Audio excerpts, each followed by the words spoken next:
മക്കൾ വിദേശത്ത് പോയി പഠിക്കുക അല്ലെങ്കിൽ ജോലി ചെയ്യുക, അതിലൂടെ സമ്പാദിക്കുക എന്നുള്ളത് ഏത് മാതാപിതാക്കളും ആഗ്രഹിക്കുന്ന ഒരു കാര്യമാണ്. പക്ഷേ ജസ്മോൻ്റെ കാര്യത്തിൽ ഞാനൊട്ടും അത് പ്രതീക്ഷിച്ചിരുന്നില്ല, അവനോട് സംസാരിച്ചിരുന്നുമില്ല.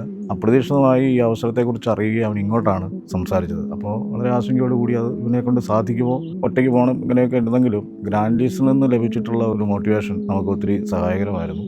ഒപ്പം ഞങ്ങളുടെ ആഗ്രഹവും വിദേശത്ത് പോയി സമ്പാദിക്കുക എന്നുള്ളത് അത് സാധ്യമാക്കുന്നതിന് ഗ്രാൻഡീസിൽ നിന്നൊരു സപ്പോർട്ട് നമുക്ക് ലഭിച്ചു. പ്ലേസ്മെൻറ്റിനുള്ള സമയമായപ്പോഴാണ് ഈ ദുബായിലെ ഓപ്പർച്യൂണിറ്റി അറിയുന്നത്. അത് ഇങ്ങനെ വിളിച്ചു പറഞ്ഞു, എനിക്ക് താല്പര്യമുണ്ട്, പോകണം. ഇപ്പോൾ പാസ്പോർട്ടോ മറ്റു കാര്യങ്ങളോ സാമ്പത്തികമായിട്ടോ ഒന്നും ഒരു തയ്യാറെടുപ്പ് നമുക്കില്ല. അപ്പോൾ നമുക്കൊരു ആശങ്കയുണ്ട്, ദുബായിലേക്കൊക്കെ പോവുക, അത് ഒറ്റയ്ക്കാണ്. അവിടുത്തെ അറ്റ്മോസ്ഫിയറും അവിടെയുള്ള ആളുകളുമായിട്ടുള്ള ഇടപെടലും മറ്റു കാര്യങ്ങൾ ആശങ്കയുണ്ടായിരുന്നെങ്കിലും അവിടെ ചെന്നതിന് ശേഷം ആദ്യമൊക്കെ ഒരല്പം പരിചയമില്ലാത്ത ആളുകൾ, അന്യഭാഷക്കാർ, അങ്ങനെയുള്ള സാഹചര്യം ആദ്യം ഒരു പരിഭ്രാന്തി പുള്ളിക്ക് ഉണ്ടാക്കിയെങ്കിലും ഇപ്പോൾ ആൾ ഹാപ്പിയാണ്. കഴിഞ്ഞ ദിവസം പെങ്ങന്മാർക്ക് 2000 രൂപ തരാം എന്നൊക്കെ പറയുമ്പോൾ ഒരു ആംഗ്ലയുടെ സ്നേഹവും കരുതലും പെങ്ങന്മാർക്ക് അനുഭവിക്കാൻ സാധിച്ചു. പുള്ളിയുടെ ഭാഗത്തു നിന്നുള്ള ഒരു സപ്പോർട്ട് എന്ന രീതിയിലൊക്കെ സംസാരിക്കുമ്പോൾ നമുക്കൊരു സന്തോഷമുണ്ട്. ഒരു കരുതലും അല്ലെ ഭാവിയെക്കുറിച്ചുള്ള ഒരു ചിന്ത അവനുണ്ട്. സെറമണിയിൽ അന്ന് അവന് പങ്കെടുക്കാൻ പറ്റിയില്ല, അവൻ ഓൾറെഡി ദുബായിക്ക് പോയായിരുന്നു. അപ്പോൾ അവന് പകരം ഞാനാണ് അവിടെ പങ്കെടുത്തത്. എനിക്ക് വളരെ സന്തോഷം. എൻ്റെ കാര്യത്തിൽ മാത്രമല്ല, അവനെ പോലെയുള്ള സാധാരണക്കാരായ ഒട്ടേറെ കുട്ടികൾ ഈ മേഖലയിൽ വിജയിക്കുന്നു, അവർക്കെല്ലാം ഒരു തൊഴിൽ സുരക്ഷിതത്വം ലഭിക്കുന്നു എന്ന് കാണുമ്പോൾ നമുക്ക് വളരെ സന്തോഷമുണ്ട്. പഠന ടൈം കഴിഞ്ഞിട്ടും കുട്ടികൾക്ക് വേണ്ടി പ്രത്യേക ശ്രദ്ധയും